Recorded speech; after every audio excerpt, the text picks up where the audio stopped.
Equinox Télévision, au-delà de l'image, nous rendons compte.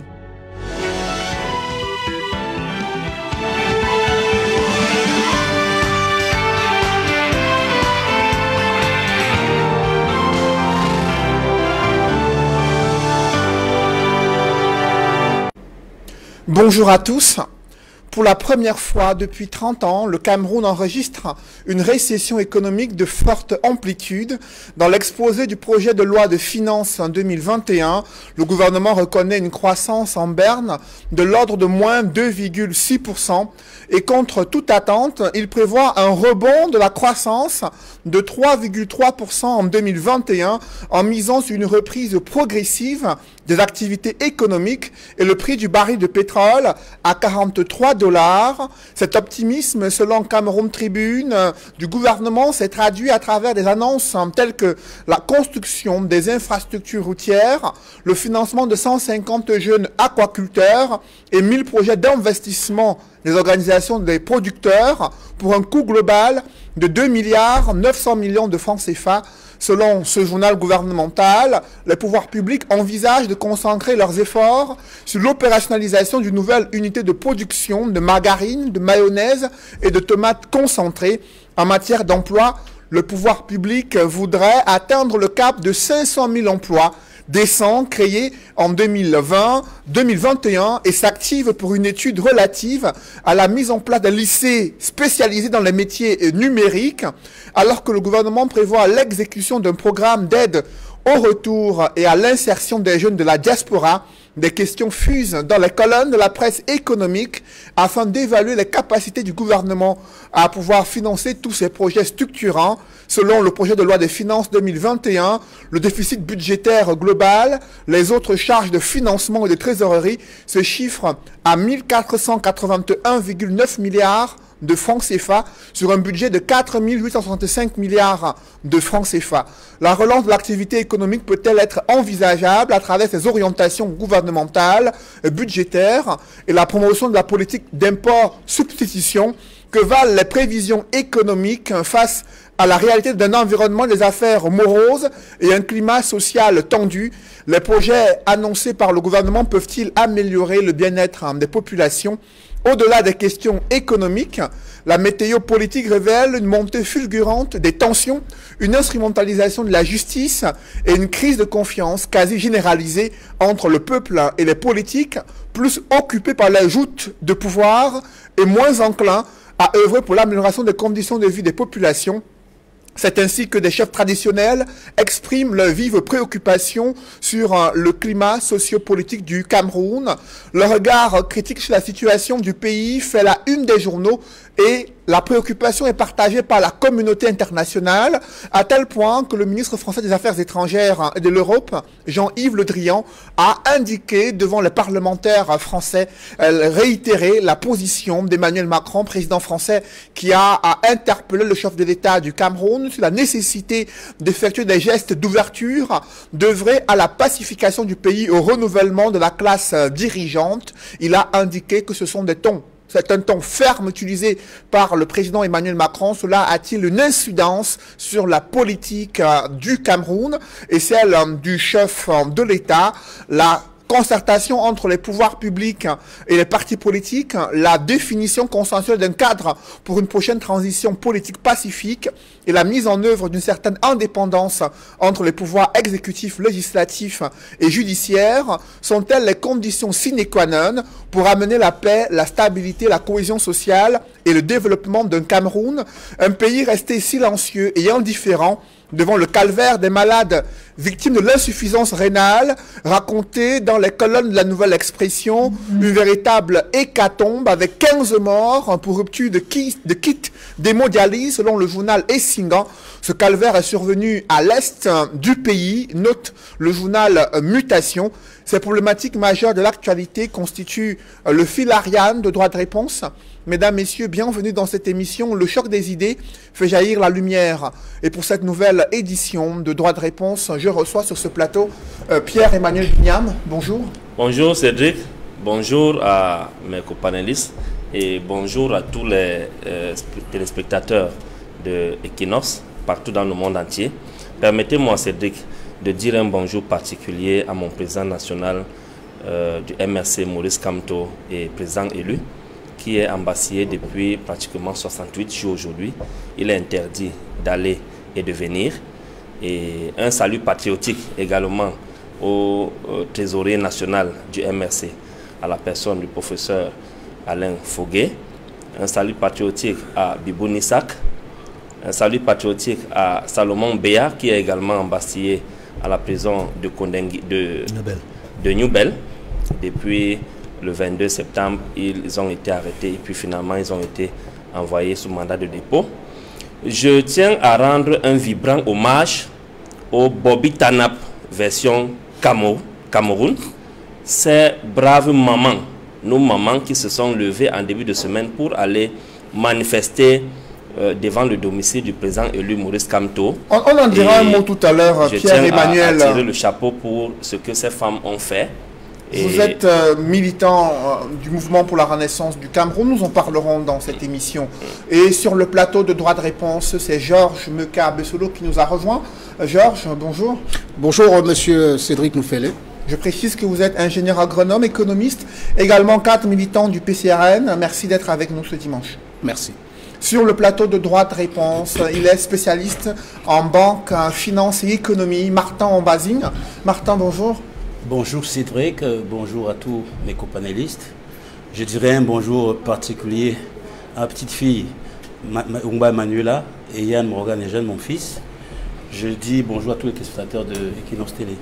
Merci d'être avec nous ce dimanche. Sur le plateau de droit de réponse, il est éditorialiste au quotidien, La Nouvelle Expression, consultant sur droit de réponse, Edmond Cambria. Bonjour Edmond. Bonjour Cédric Noufele, je salue les copanélistes. Je renouvelle mes amitiés et ma sincère affection aux téléspectateurs fidèles de droit de réponse. Je saisis cette occasion pour dire merci à tous les téléspectateurs qui suivent non seulement droit de réponse, mais toutes les émissions d'Equinox Télévision. Je le dis parce que nous avons reçu samedi soir, lors d'une soirée, lors d'une cérémonie où 16 catégories étaient primées par le concept événementiel 237, il y avait 3 catégories qui concernaient les médias. Et le groupe Equinox, La Nouvelle Expression, a raflé toutes les 3 catégories qui concernaient les médias. Et il s'agit précisément du meilleur journaliste reporter au Cameroun. Jean-Paul Chouniat a remporté le prix. Dans la catégorie du meilleur présentateur du journal de 20 heures au Cameroun, Cédric Noufele a remporté le prix. Et dans la catégorie de meilleur consultant média au Cameroun 2020, votre illustre, humble serviteur a remporté le prix pour la seconde fois. Ainsi, Cédric Noufele a également remporté le prix dans ce conseil événementiel 237 pour la seconde fois. C'est vous dire que le professionnalisme d'Equinox Télévision, une fois de plus, a été reconnu non seulement par le jury, mais également par l'ensemble des téléspectateurs qui votaient à travers les médias sociaux, à travers Internet et autres. Également, le jury qui était constitué de personnes de qualité qui ont pu apporter leur contribution à ce que, dans le secteur médiatique, ce soit les meilleurs qui soient primés.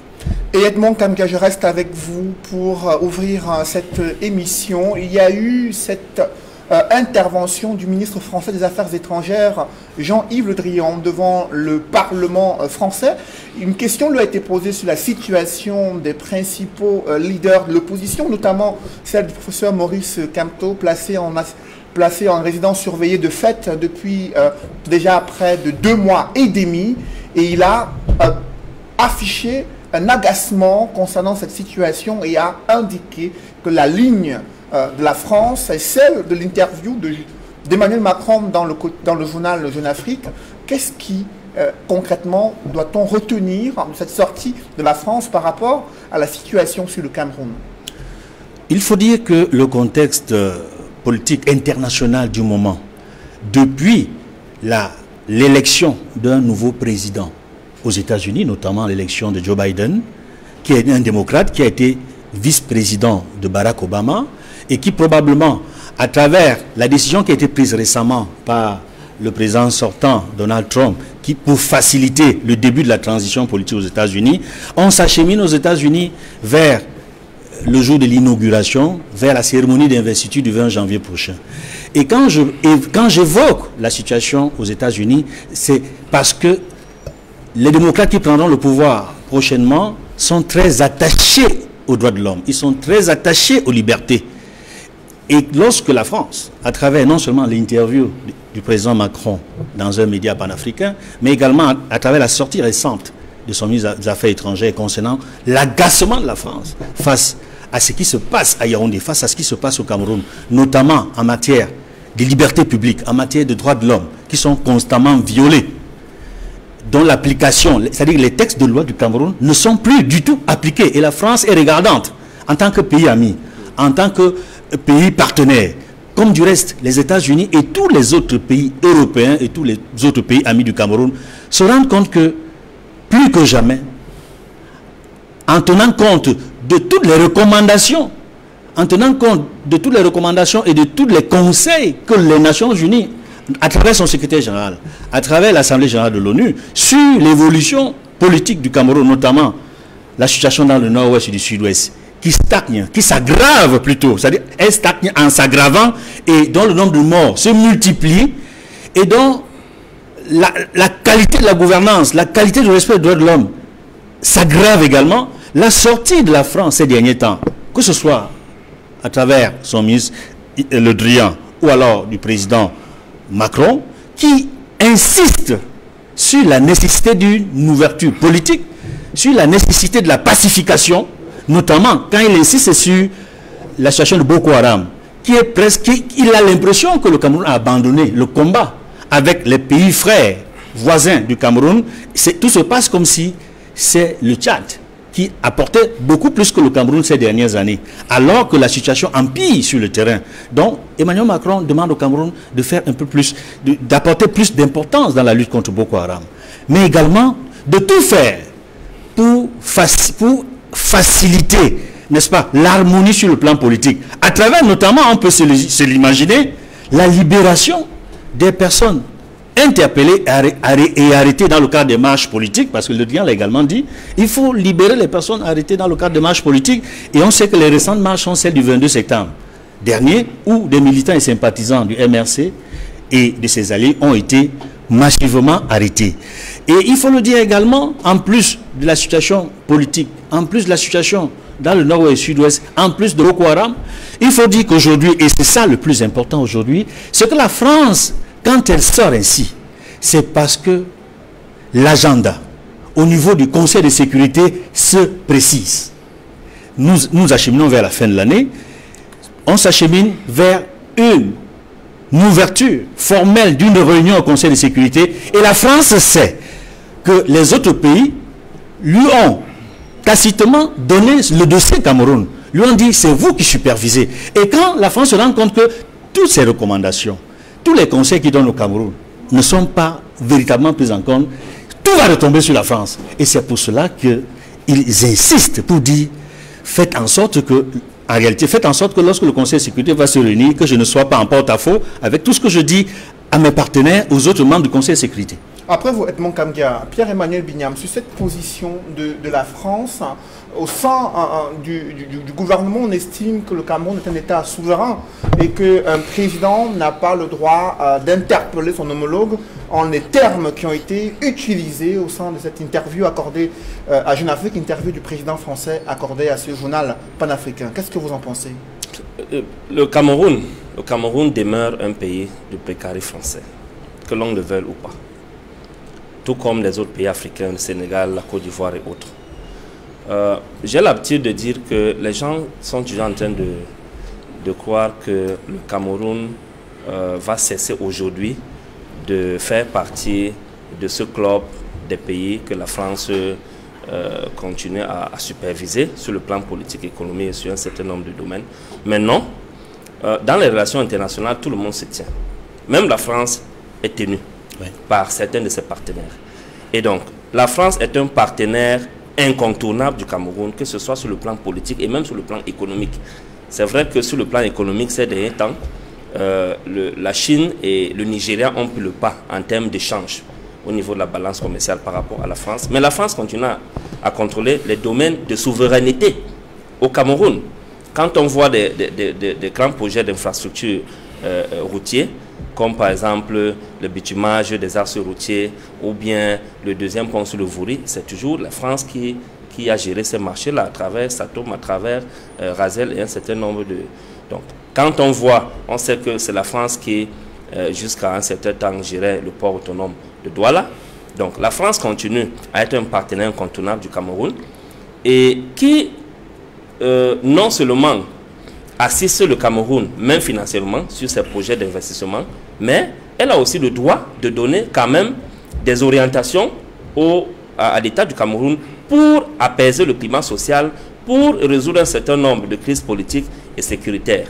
Et ce n'est pas la France qui a demandé au président Paul Biya d'aller lui rendre compte sur tout ce qui se passe dans son pays de temps en temps. Nous avons vu tous à Mondiovision comment est-ce que le président Paul Biya est allé dire à Macron que je suis venu te rendre compte du grand dialogue national, qu'ils ont appelé là-bas ce jour le grand débat national.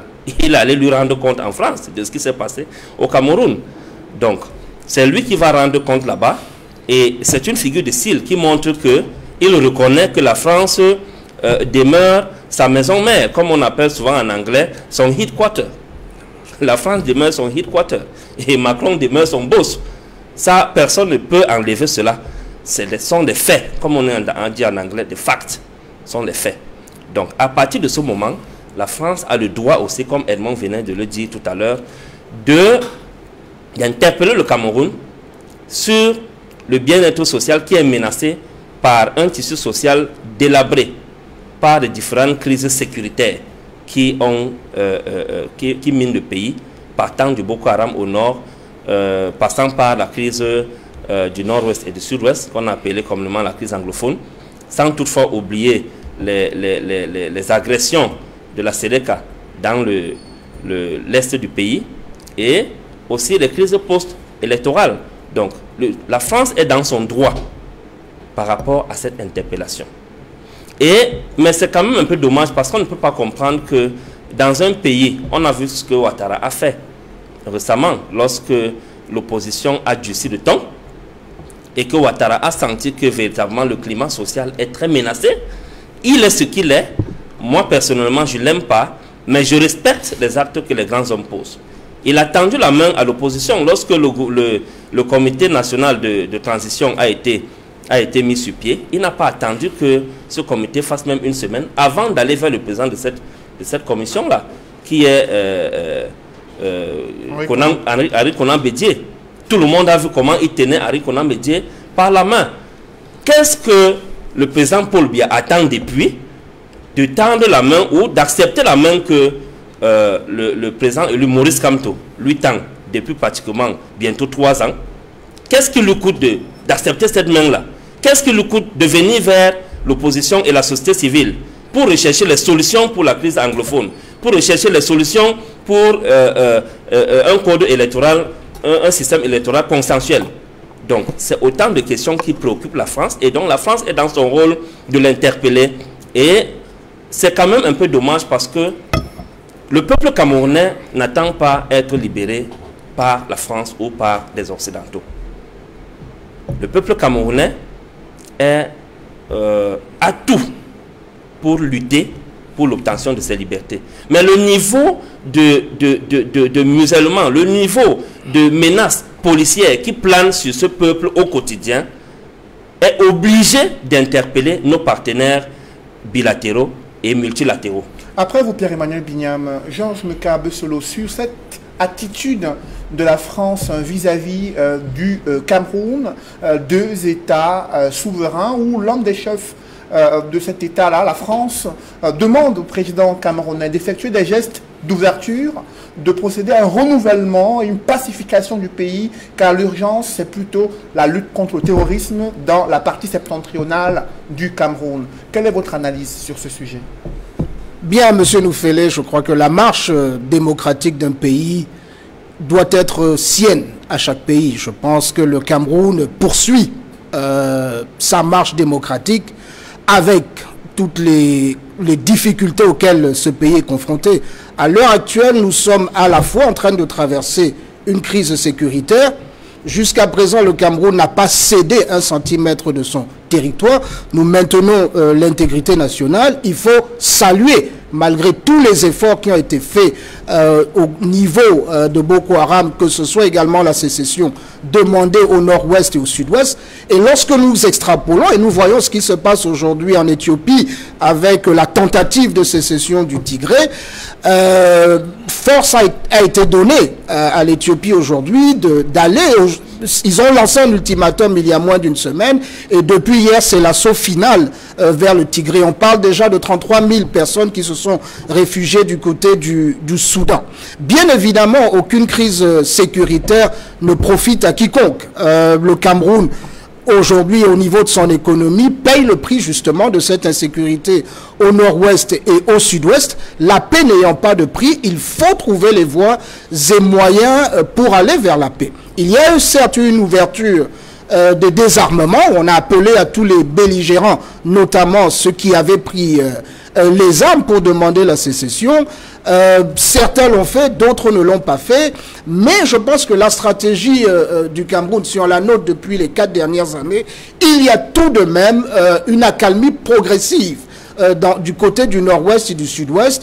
Au niveau de l'extrême nord, la vigilance doit se poursuivre car il y a encore des attentats suicides qui coûtent le prix très cher. Et ces guéguerres-là coûtent un prix très élevé au budget du Cameroun qui est aujourd'hui déficitaire de moins de 2,3%. Maintenant que la France nous donne des orientations, c'est la bienvenue. Nous-mêmes sur ce plateau, nous émettons des recommandations pour que ce pays retrouve la paix qui est, comme le disait le feu président Houphouët-Boigny, ce n'est pas un vain mot, c'est un comportement.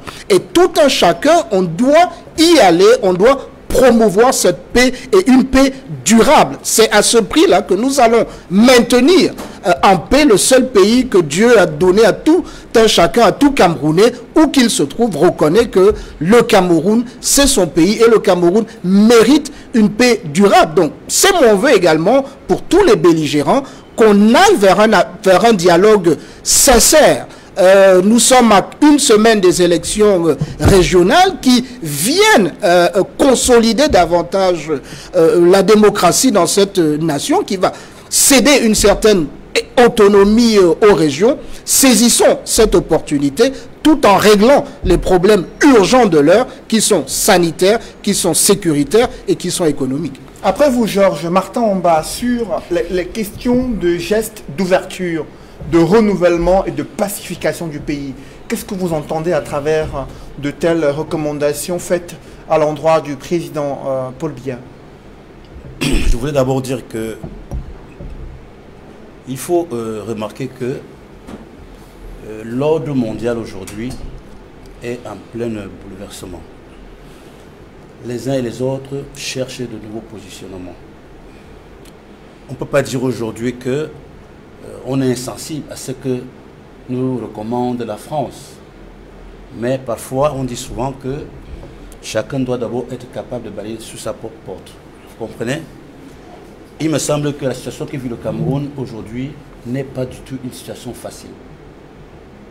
Pas facile parce qu'il y a des morts, pas facile parce que ça coûte cher aux Camerounais, pas facile parce que ça a un impact direct sur la croissance de notre pays, dont le chômage, dont les emplois. Donc, moi je pense que c'est de bonne guerre entre les pays. Il n'y a pas d'amis, il n'y a que des intérêts. Vous comprenez? Mais j'avoue que je reste perplexe par rapport à cette manière d'aborder l'Afrique. L'Afrique n'a plus besoin d'être approchée comme ça. C'est d'ailleurs la raison pour laquelle je ne suis pas un politique. Je donne un point de vue. Je vais vous dire parler de l'économie. Et qu'à partir du moment où vous mettez l'économie devant, vous allez comprendre pourquoi est-ce que tout ça se produit. Donc, la France, à travers son ministre des Affaires étrangères, est dans son rôle. Il veut préserver les intérêts de la France. Il ne faut pas se le cacher. Et tant que vous cachez ça, c'est que ce n'est pas la bonne information. Nous avons quelque chose qui dérange, nous les Africains purs, les panafricanistes, qui sont ces accords de coopération. Pourquoi ce n'est pas public? Pourquoi ce n'est pas connu de tous? Pourquoi ce n'est pas su? On nous tient là, c'est parce qu'on nous tient là, parce que ces accords sont encore en vigueur, ou ils ne sont pas en vigueur, qu'on a toujours l'impression qu'on est obligé d'avoir cette mainmise, cet ultimatum, cette épée Damoclès sur la tête. Non. Nous savons ce que nous devons faire. Nous avons besoin de la paix. Nous avons besoin d'aller vers une démocratie apaisée. Et je pense que les événements récents en France démontrent que nous aussi, nous pouvons leur demander exactement de balayer devant leur porte. Mais la prudence du gouvernement, du président de la République, qui ne s'immisce pas dans les affaires qui regardent d'autres pays, il ne le fait pas. Vous avez vu récemment le dernier noir qui s'est fait tabasser par les policiers. Ce n'est pas des bons exemples. Donc moi je dis, le Cameroun n'est pas un pays parfait. Le Cameroun n'est pas une économie parfaite. Le Cameroun n'est pas dans un autre monde. On est dans le monde où nous vivons tous ensemble. De grâce aussi, lorsque c'est difficile, que les uns et les autres ne mettent pas le feu l'une sur le feu. Nous avons des difficultés. Personne n'est content aujourd'hui que le Cameroun vive ce qu'il vit aujourd'hui. Mais de grâce quand même, lorsqu'on avance, on avance un peu, malgré ces difficultés, de grâce qu'on nous laisse un peu la tranquillité. Dans ce sillage-là, Edmond Kamgia, des autorités traditionnelles ont fait une sortie pour relever la montée des tensions et de cette intolérance et fébrilité au Cameroun, avec la rupture du dialogue entre des leaders de l'opposition et les pouvoirs publics. Au regard de ce constat fait dans la déclaration des chefs traditionnels de l'Ouest et la recommandation faite sur une transition politique paisible qui doit être élaborée dans un cadre précis, qu'est-ce que vous en pensez concrètement ? Monsieur Noufele, je voudrais d'abord dire au sujet de la coopération entre la France et le Cameroun qu'il y a quelques années, le chef de l'État camerounais a dit qu'il était le meilleur élève de l'autre. Et à cette époque, l'autre, c'était son homologue français qui s'appelait François Mitterrand. Il disait bien, je suis le meilleur élève de l'autre. On ne peut pas, en même temps, par exemple, dire qu'on est le meilleur élève de l'autre, c'est-à-dire d'un président français, et par la suite se rendre compte que on a autour de soi des membres du gouvernement, des laudateurs qui brandissent le discours de la souveraineté. Soit c'est que nous ne sommes pas le meilleur élève de l'autre, nous sommes souverains et nous assumons tout ce que nous faisons, nous n'attendons rien de l'autre, ou alors nous sommes dans une sorte de coopération gagnant-gagnant, une sorte de coopération où nous tenons compte de l'autre, notamment de ses financements, de ses apports financiers, dans le cadre financier, mais aussi dans le cadre des conseils, des recommandations qui sont pour la plupart formulées pour l'accompagnement du Cameroun dans le cadre de la bonne gouvernance. Or, dans le cas d'espèce, je note avec stupéfaction des discours qui davantage insistent sur la nécessité de ne pas tenir compte de l'autre chaque fois qu'il nous interpelle pour que nous puissions améliorer la situation sociopolitique de notre pays, notamment le respect des droits de l'homme, notamment la paix, notamment tout ce qui peut contribuer au bien-être des populations. C'était une parenthèse avant d'aborder la question que vous avez posée, M. Noufele, qui peut donner lieu à une vaste réflexion. Maintenant, nous avons également apprécié la dernière sortie des autorités traditionnelles du Cameroun, notamment de l'ouest du pays, qui, il faut le dire, pour une fois, semble parler d'une même voix dans le sens des revendications, dans le cadre des recommandations qui ont été formulées hier par les formations politiques de l'opposition, mais également par les associations de la société civile, qui ont toujours insisté sur la nécessité d'un dialogue politique, qui ont toujours insisté sur la nécessité d'une transition sereine, qui ont également insisté sur la nécessité des réformes politiques et institutionnelles pour que nous ayons des institutions fortes et non plus des hommes forts.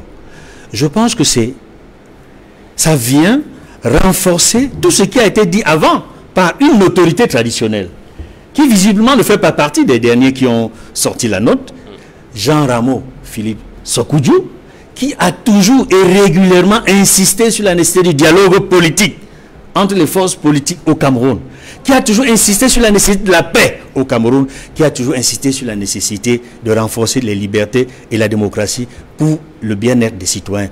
Je prends cela positivement, cette sortie, et j'espère, parce que il faut le rappeler, la plupart de ces autorités traditionnelles sont militants du RDPC.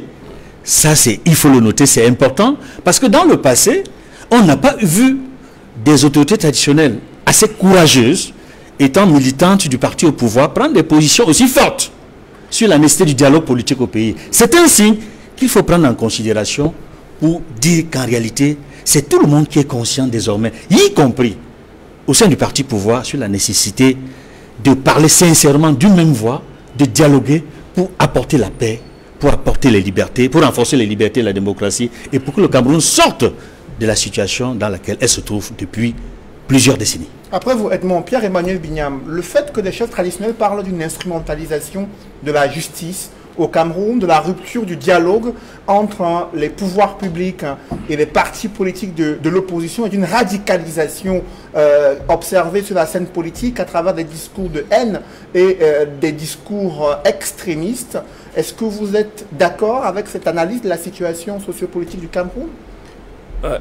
Cédric, permets-moi de dire un dernier mot sur la situation de la sortie de la France de Macron. Il faut que les Camerounais comprennent, parce que les Camerounais nous suivent au quotidien. Ils doivent comprendre que sur le plan économique, la santé d'une économie dépend du niveau de paix qu'il y a dans un pays.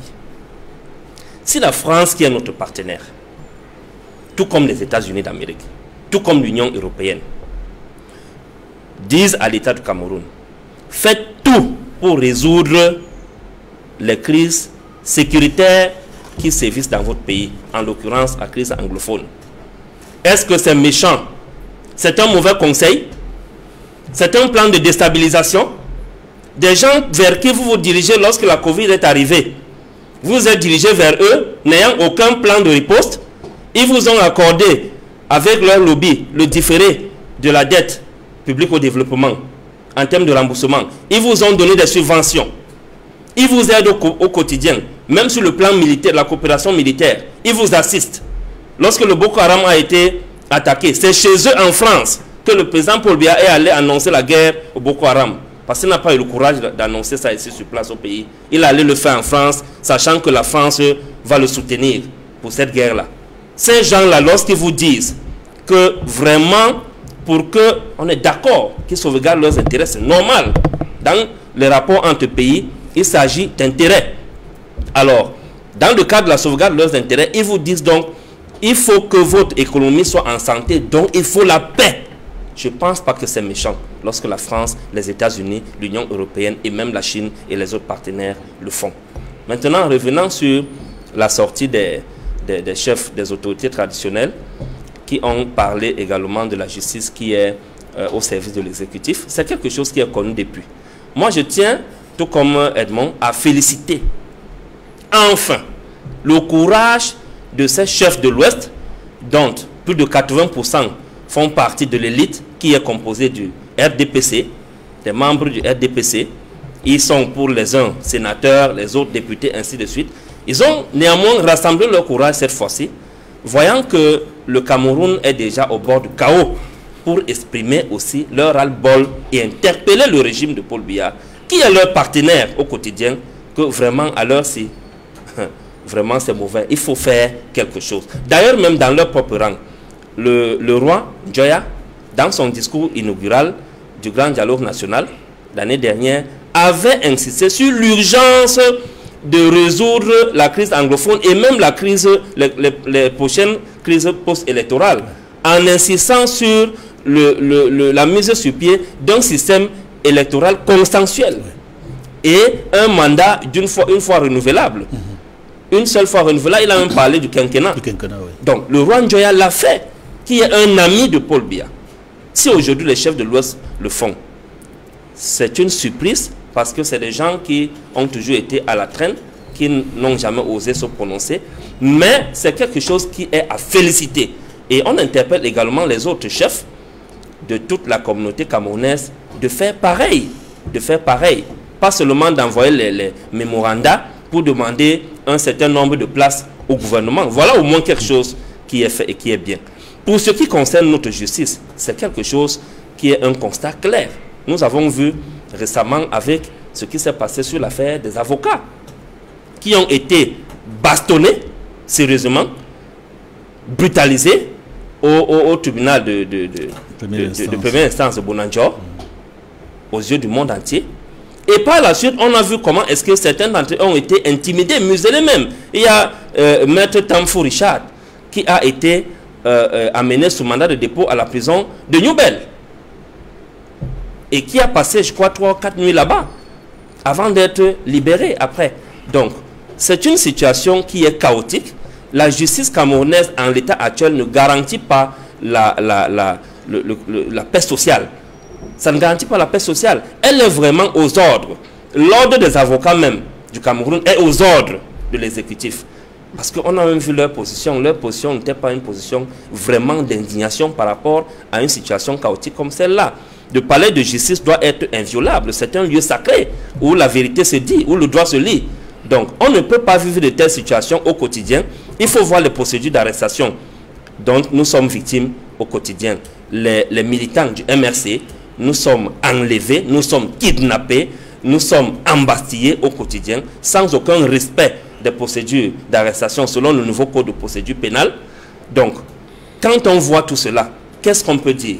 Même étant un amateur, même étant un simple observateur qui ne connaît rien de la politique, ça saute aux yeux du monde entier qu'au Cameroun, la justice est aux ordres de l'exécutif, c'est-à-dire que du régime en place et tout son gouvernement. Pierre-Emmanuel Bignam, après vous, Georges Meka, sur cet environnement sociopolitique du Cameroun qui se montre délétère, selon ces chefs traditionnels qui estiment qu'il y a une crise de confiance quasi généralisée entre le peuple et les politiques, plus enclins dans les joutes du pouvoir et moins préoccupés par l'amélioration des conditions de vie des populations. Quel regard portez-vous sur ce diagnostic posé par les chefs traditionnels? Pour moi, c'est un prolongement du grand dialogue national qu'il y a eu. Je crois que la plupart des chefs traditionnels y étaient présents, ont posé sur la table leurs observations. Et avec cette dernière sortie des chefs traditionnels de l'Ouest, dont il faut également saluer la pertinence des propositions qui ne sont pas, certes ne sont pas de nouvelles propositions, mais sont une continuité des propositions qui sont sur la table du gouvernement. Je crois que elles visent à accélérer justement ce processus de décrispation, de paix et de trouver des solutions durables dans ce Cameroun. Mais je le dis encore, la marche vers la démocratie est propre à chaque pays. Nous n'allons pas, en 365 jours, nous n'allons pas implémenter 1365 recommandations. Elles vont progressivement. L'avènement des conseils régionaux dès dimanche prochain, le 6 décembre, verra encore des chefs traditionnels siéger et obtenir des pouvoirs. Parce que dans notre analyse, nous pensions à un moment que les chefferies traditionnelles étaient dans une certaine manière marginalisées. Aujourd'hui, elles, au travers de leurs représentants dans les conseils régionaux, viendront justement davantage renforcer la voix des sages et faire des propositions, notamment au niveau de la gestion des régions. Quoique le conseil régional n'a pas les prérogatives en matière judiciaire, mais elles peuvent porter une voix d'apaisement. Et je crois que c'est ce qui a été fait. Beaucoup de chefferies traditionnelles font de la politique d'arrière-plan. Elles ne sont peut-être pas au devant. En ce qui concerne la situation qui s'est passée au palais de justice, il faut rappeler les torts. C'est venu à la fois démontrer qu'il y a effectivement de la corruption au sein des avocats qui ont pris de l'argent à un prévenu, ont voulu négocier avec le procureur ne reconnaissant pas, et soudainement, il y a eu manifestement une protestation à l'intérieur. Pour rappeler la procédure, le procureur a simplement dit qu'il allait mettre l'affaire en délibéré. Il n'avait pas pris une décision. Qu'est-ce qu'il fallait faire pour les avocats? Selon la procédure, c'était d'établir un recours qui allait être fait. Si vous n'êtes pas d'accord que le délibéré soit mis le 27 novembre, peut-être vous trouvez le délai long, la solution est simple. Vous faites un recours, vous introduisez un recours. Est-ce qu'on a besoin de jacasser à l'intérieur d'un prétoire et être en nombre. Vous savez, je reprendrai la citation du général Schwarzkopf, qui se capitaine pendant la guerre contre le Vietnam des États-Unis. Il reçoit les ordres des généraux et il passe à la cour martiale et on lui demande pourquoi il n'a pas fait. Il dit, ils sont généraux là où ils sont, mais sur le terrain, je suis le général qui doit donner des ordres. Et il n'avait pas exécuté cet ordre-là parce que ça mettait en péril le bataillon qu'il avait à diriger. Donc, dans une salle ou dans un prétoire, si des procureurs ou certaines personnes se sentent menacées, est-ce qu'il fallait utiliser de la force? Est-ce qu'il fallait prévenir de la force? Y avait-il une menace? Mais toutefois, quand on voit les vidéos qui ont circulé sur la toile aujourd'hui, la voix et le nombre de certains individus, portent-ils des robes noires ou pas, la menace paraissait réelle. Fallait-il riposter de cette manière? Pour moi, j'ai trouvé peut-être qu'elle était excessive. Mais il y a toujours eu des couloirs de négociation et d'apaisement entre les avocats et la magistrature. Et je ne sais pas pourquoi ils n'ont pas utilisé ces 10 couloirs-là et sont venus jeter une image sobre de non seulement de l'ordre des avocats et de ses avocats, mais également de la justice camerounaise. Il faut préciser qu'aucun avocat n'a été reconnu coupable d'outrage à magistrat, voilà. Et encore moins de corruption. Les 2 avocats incriminés dans le cadre de cette affaire ont été accusés d'escroquerie et condamnés à 1 an avec sursis, 6 mois, avec sursis, et leur conseil compte faire appel contestant la décision prise par les juges. Mais sur la question des réformes constitutionnelles et leur mise en œuvre, Georges Mekabesolo, des Camerounais s'agacent de ce que le rythme de mise en œuvre des réformes pour parachever l'architecture démocratique du Cameroun se fait à un rythme propre à un agenda politique qui est loin de servir l'intérêt général, mais plutôt des intérêts particuliers. Qu'est-ce que vous en pensez ? Oui, vous pouvez, sur certains éléments, et je le dis, ça peut être à géométrie variable, qui va sortir de la maison lorsqu'il y aura plusieurs personnes qui viennent lui demander de sortir? Pour ainsi dire le cas. Nous avons un système démocratique aujourd'hui. Le leader Cabral Libi a dit « Allons nous inscrire massivement », mais dans le même rang, vous trouvez des leaders d'opposition qui vous disent « Nous n'y croyons plus, nous ne voulons pas, nous préférons proposer une insurrection, nous préférons soutenir une sécession ». La démocratie a ses règles, et quel que soit ce que nous sommes en train de construire aujourd'hui, peut-être que même ce n'est pas pour nous, c'est peut-être pour nos petits-enfants qui bénéficieront de l'idéal démocratique que nous désirons en 2020 aujourd'hui au Cameroun. Ne cessons pas de protester quand le mal y est, mais également reconnaissons-le, le processus démocratique au Cameroun. Nous en parlions avant l'émission. Nous avons plus de chaînes télévisées que d'autres pays démocratiques également. Le débat contradictoire au Cameroun est une réalité. Allons aux élections comme nous allons aux élections régionales le 6 novembre. Le 6 décembre. C'était déjà prévu par la Constitution de 97. Ça a pris 96, pardon. Ça a pris le temps que ça a pris. Allons-y, saisissons cette opportunité. Le véritable changement au Cameroun, entendons-le une fois pour toutes, doit et va passer par un système démocratique transparent. C'est pourquoi il faut saluer les propositions de réforme du code électoral qui sont aujourd'hui sur la table de l'exécutif. Il faut saluer ceux qui croient à la démocratie, ceux qui participent au jeu démocratique du Cameroun, et ceux qui croient que pour construire un pays durable, il ne faut pas tout casser. Quand on passe à la Libye aujourd'hui, instrumentalisée à l'international et sur le plan national aujourd'hui, je ne souhaite pas être en Libye, vivre les conséquences de chasser un pouvoir fort. Tout peut se faire dans la paix et dans la durabilité de la paix. Après vous, Georges Meka, Pierre-Emmanuel, sur ce regard prospectif de la vie politique et la nécessité de participer aux jeux démocratiques en cours au Cameroun afin d'être dans les institutions et impulser des réformes de l'intérieur. Est-ce que cette logique obéit à l'idéologie du mouvement pour la renaissance du Cameroun? Lorsque mon frère, M. Abessolo, parle des leaders de l'opposition qui boycottent les élections, je ne sais pas de quoi il parle. C'est un droit de boycotter. Hein? Je ne sais pas de quoi il parle. Mais seulement, je me pose certaines questions. Nous avons un pays qui est face à une crise sécuritaire depuis 4 ans, qui a déjà causé plus de, selon les récents chiffres, près de 1 million de déplacés. J'ai vu quelque part, on parle de plus de 10 000 morts, avec plus de 300 villages brûlés, incendiés. Donc les petits-enfants, les petites filles ont perdu leur famille et sont en train de faire la prostitution à Bonabéré et partout dans la ville de Douala. Une zone où nous avons perdu des sociétés comme la CDC, qui est le deuxième plus grand employeur après la fonction publique au Cameroun.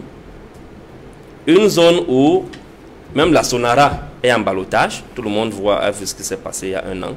Une zone où nous avons perdu 30% de notre PIB. Et comme ils disent que les soi-disant élus qui sont dans une session budgétaire, non seulement ce qui m'agace dans leur rôle, non seulement le projet de budget est déposé hors délai, on s'attendait à ce qu'ils demandent la prolongation du délai pour mieux questionner en profondeur ce budget-là, ou qu'ils rejettent ce budget tout simplement, parce qu'il n'a pas été déposé dans les délais. Les soi-disant élus ne disent rien.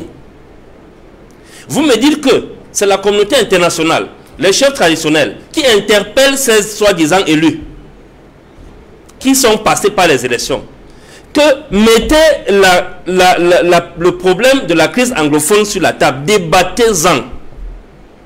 Une assemblée nationale qui est tellement morbide, au point où depuis 4 ans, n'arrive pas à débattre sur une crise qui est en train de décimer sa propre population. Et vous me parlez de quelle élection? On est où? De quelle élection? Qu'est-ce que les élections du régime de Paul Biya ont fait bouger dans ce pays? Même pas un seul pouce. Les élections du régime de Paul Biya n'ont jamais fait avancer le Cameroun, même d'un seul pas. Je dis même d'un seul pas. Toutes ces élections consistent tout simplement à faire asseoir son hégémonie et à le faire rester au pouvoir le plus longtemps possible. Tout simplement. Les élections au Cameroun ne sont pas au profit du bien-être des populations. Mais l'arrivée des conseils régionaux permettrait, selon le gouvernement, aux populations d'avoir un cadre désormais et d'avoir plus de compétences pour gérer des affaires économiques, artistiques, culturelles, sanitaires et sportives.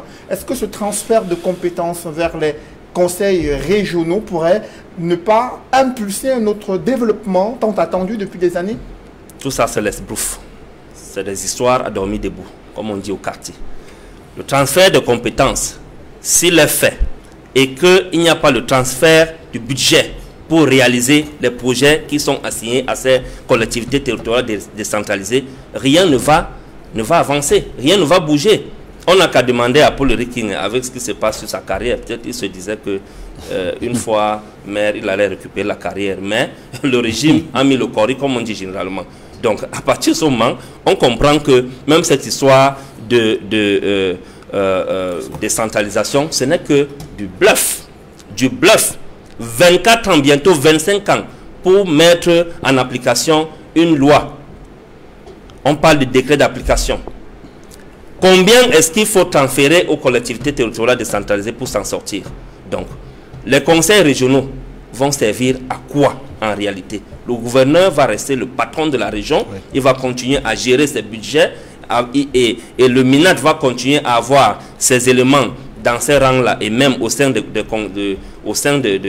communes. Le secrétaire général de chaque commune sont nommés par le MINAT, sont des fonctionnaires du MINAT et c'est eux qui gèrent les budgets des communes. Il faut que les Camerounais le sachent.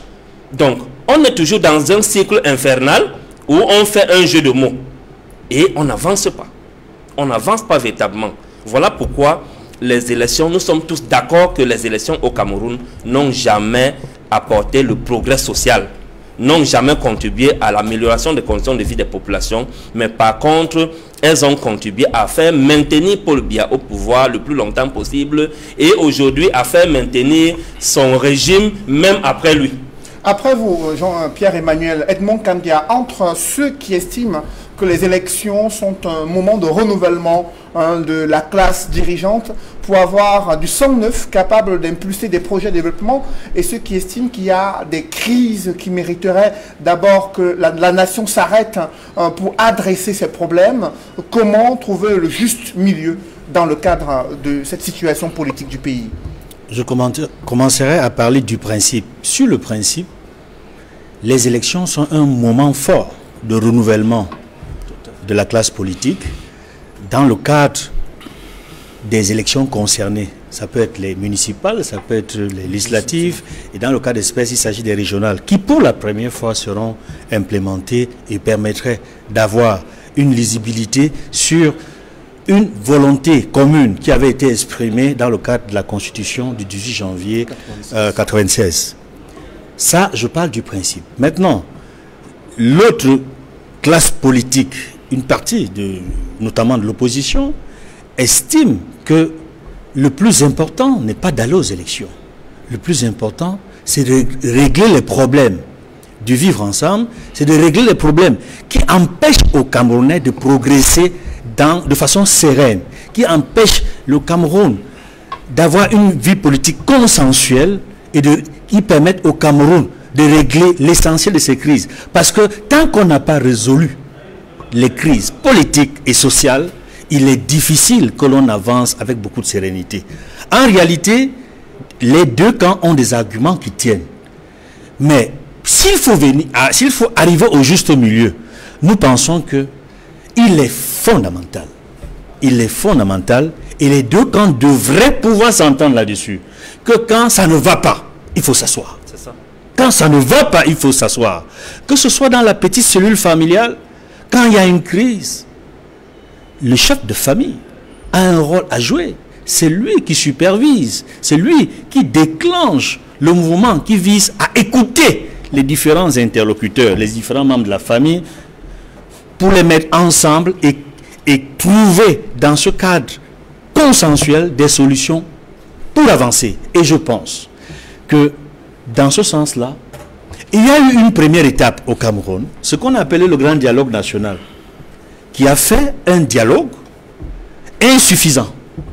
Insuffisant parce que la particularité, c'est que les principaux concernés, une partie des principaux concernés n'étaient pas présents. Les ambazoniens n'ont pas participé au grand dialogue national. Et on voit les conséquences de leur absence à ce dialogue. C'est que les recommandations qui ont été formulées n'ont pas abouti à quelque chose de concret. Les recommandations n'ont pas permis de régler la crise anglophone. Parce que, sur le fond, le grand dialogue national de l'an dernier visait à solutionner de façon durable, c'est ce qui avait été dit par le chef de l'État, de façon durable la crise anglophone. Mais si on veut régler une crise de façon durable et on ne fait pas appel à ceux-là même qui sont concernés, on ne peut pas trouver des solutions justes et pacifiques. C'est pourquoi nous pensons qu'il est temps de procéder à ce que la communauté nationale et même internationale n'a cessé de dire. Il faut passer à une nouvelle étape.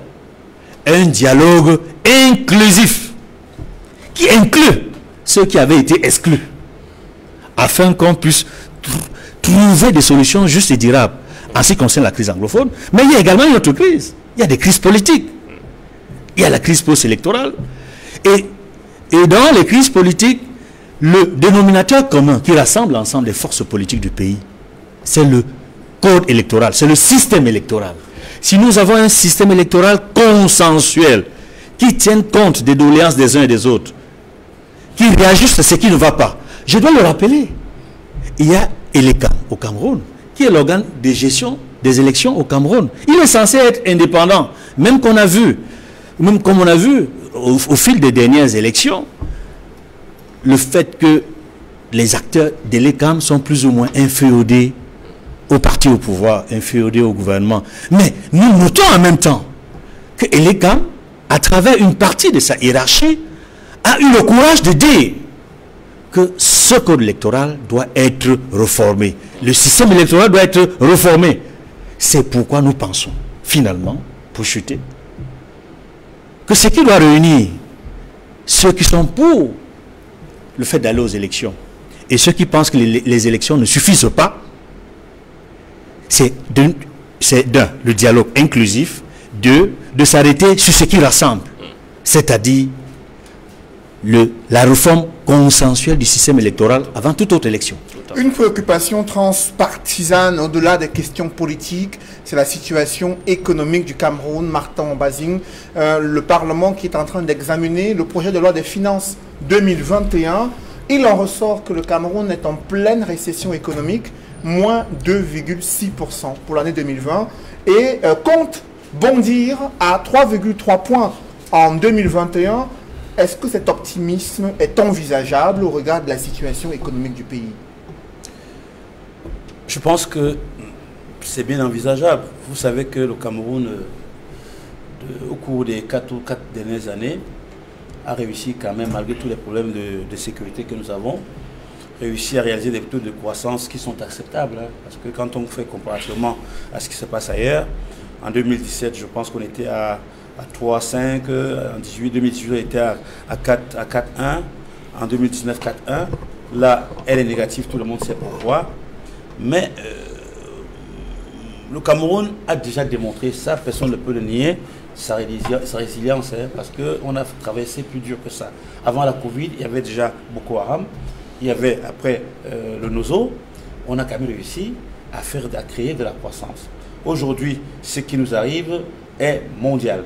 Mais moi, ce qui m'interpelle le plus, c'est ce budget qui doit être en adéquation avec la stratégie nationale de développement, qui va de 2020 à 2030, parce qu'on sort du document de stratégie pour la croissance et l'emploi. Et là, on ne peut pas passer très rapidement sur le fait qu'on va faire 3% en 2021. Ce qu'il faut quand même déjà reconnaître, c'est que le document de stratégie pour la croissance et l'emploi a eu des effets moyens, c'est-à-dire qu'on n'a pas atteint tous les objectifs, mais le fait qu'on ait eu, à travers ce document stratégique pour la croissance et l'emploi, un certain nombre d'événements économiques a permis au Cameroun de pouvoir se maintenir à un niveau de croissance acceptable. Pour ce que moi je note aussi par rapport au projet de loi de finances, c'est que l'impression que j'ai, c'est que ça ne changera, le cap ne sera jamais un cap qui change véritablement et fondamentalement. Pourquoi? Parce que la structure du budget telle qu'elle est conçue reste la même.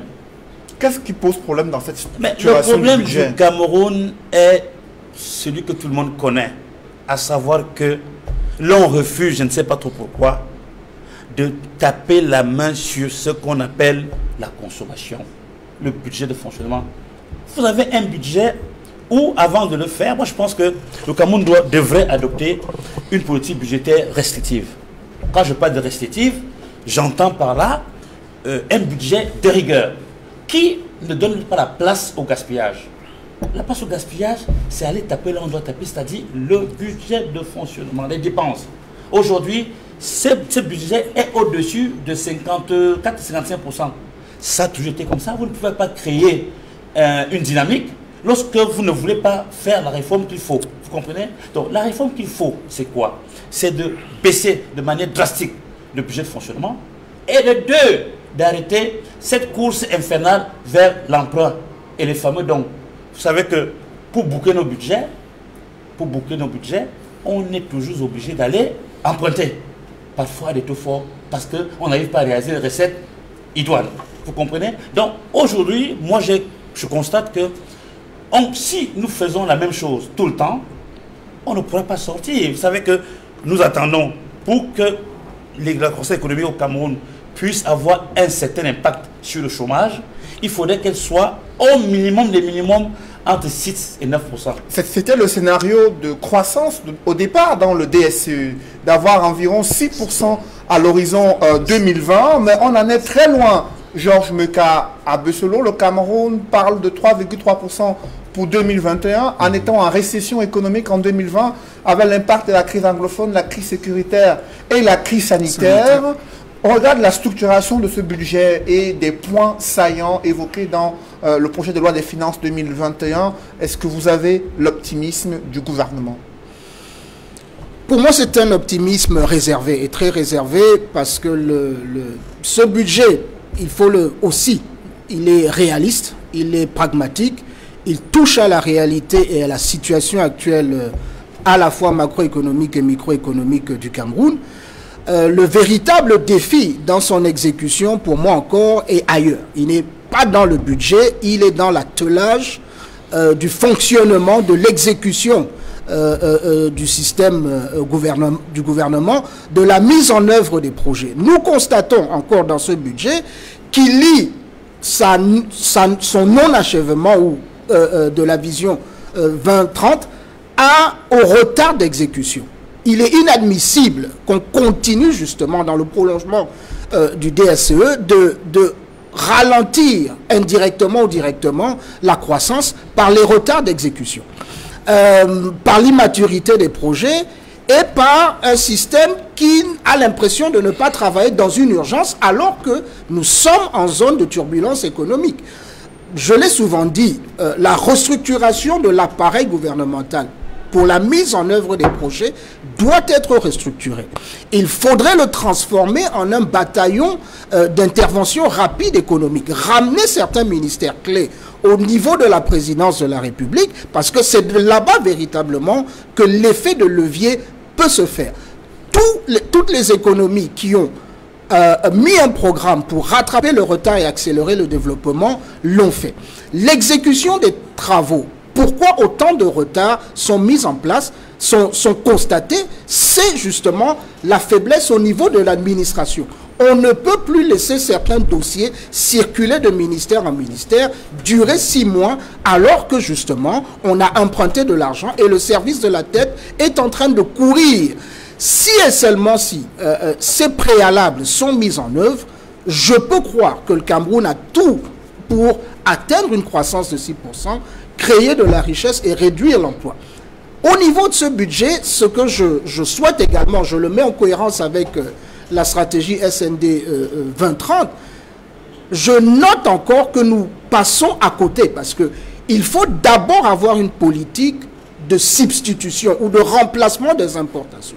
Quand on ne commence pas avec un objectif de réduire les importations de consommation, de production telles que le maïs, mais on prévoit de créer des zones alors qu'il est plus facile de mettre ensemble le secteur privé, le secteur public vers un objectif commun. Mais le Premier ministre, chef du gouvernement, a indiqué dans le programme économique, social et culturel pour l'année 2021 qu'il y aura des unités de production de la margarine, de la tomate et de la mayonnaise.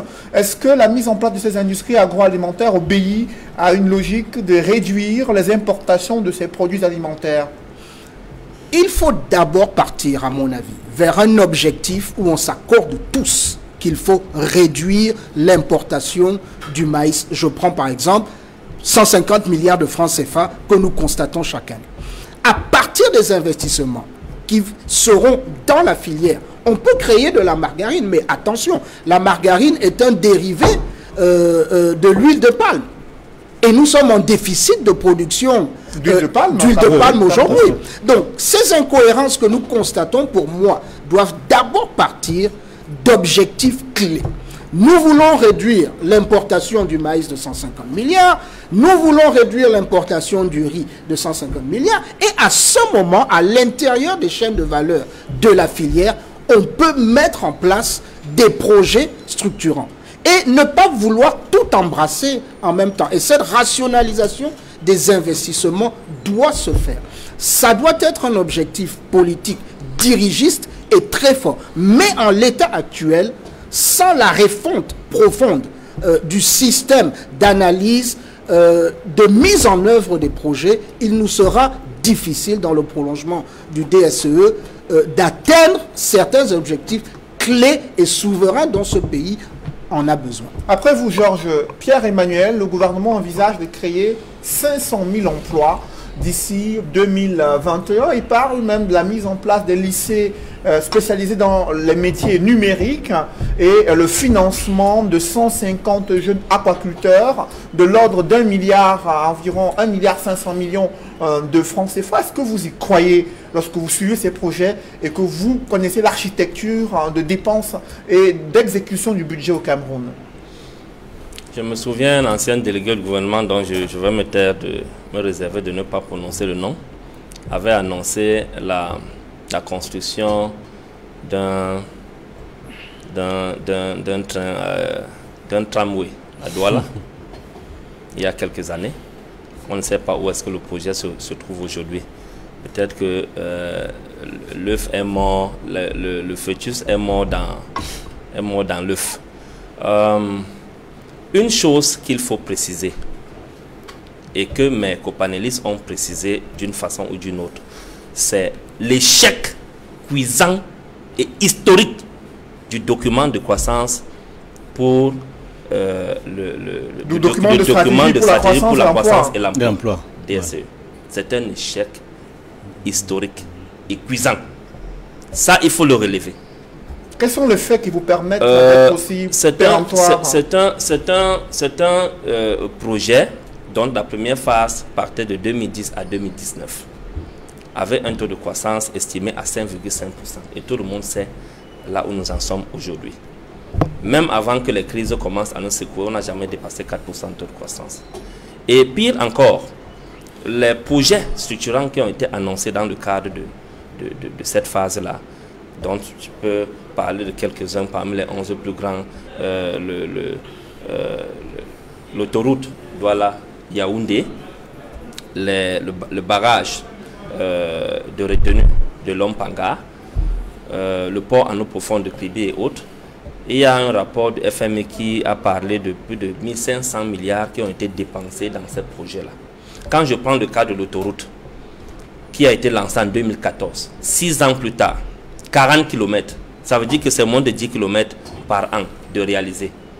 Pour faire les 280 km qui séparent Douala et Yaoundé, je crois que c'est au retour de Jésus-Christ que cela va être réalisé. Donc, on prend d'autres projets, comme par exemple le deuxième pont sur le Vouri, dont tout le monde connaît le niveau de surfacturation dont il a été l'objet. Alors, dans le cadre de cette phase-là, on a observé beaucoup de corruption dans les passations des marchés publics, les réalisations des projets, des retards, ça et là.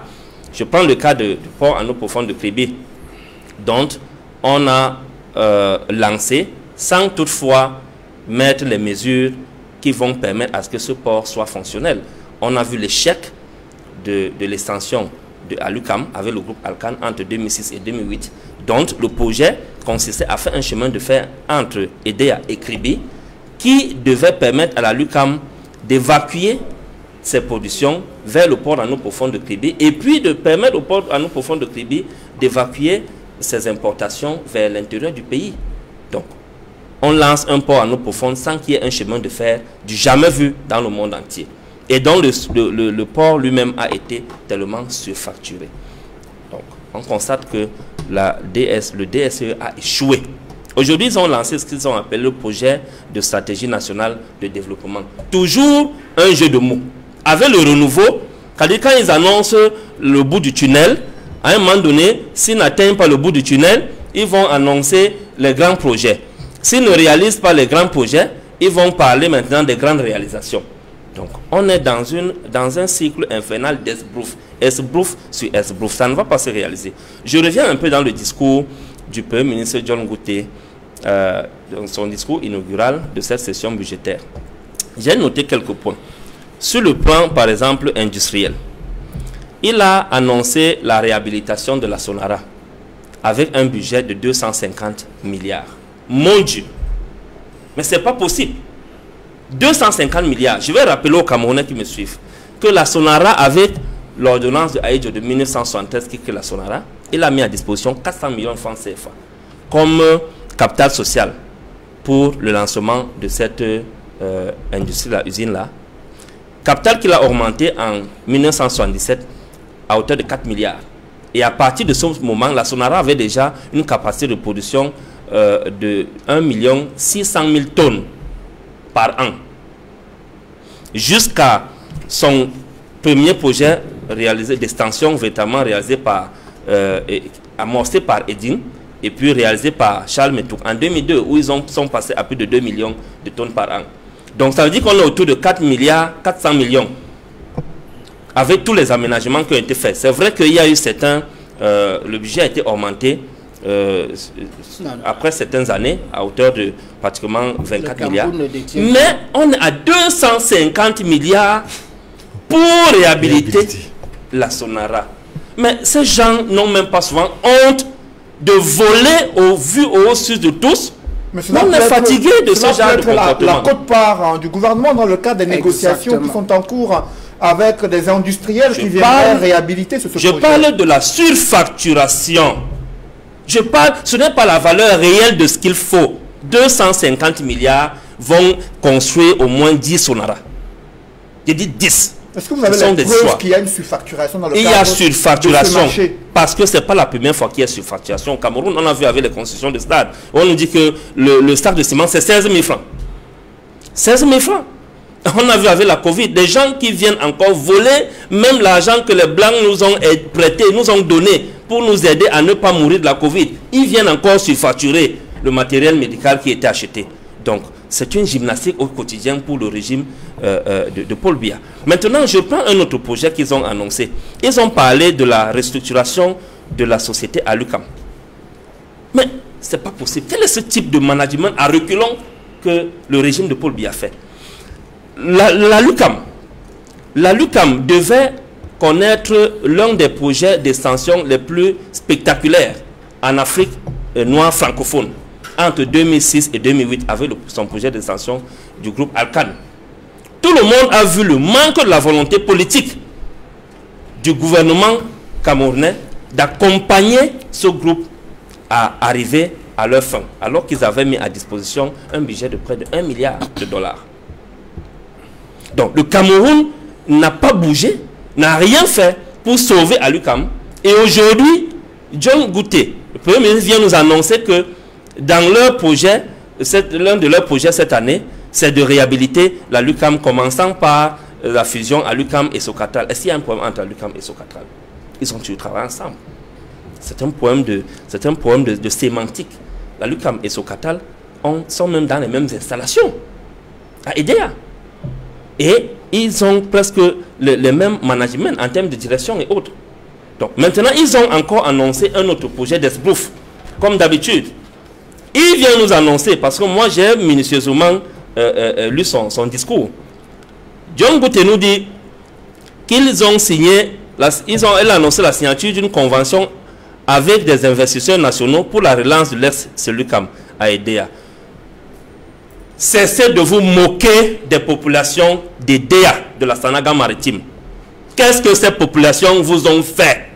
Combien de fois est-ce que le projet de réhabilitation ou de relance des activités de la LUQAM a été annoncé par le régime de Paul Biya? Moi, je me souviens en 2008, j'étais encore j'étais à EDEA, j'ai assisté à l'arrivée d'une délégation d'un ministère qui est venu avec un groupe, je crois, ça devait être un groupe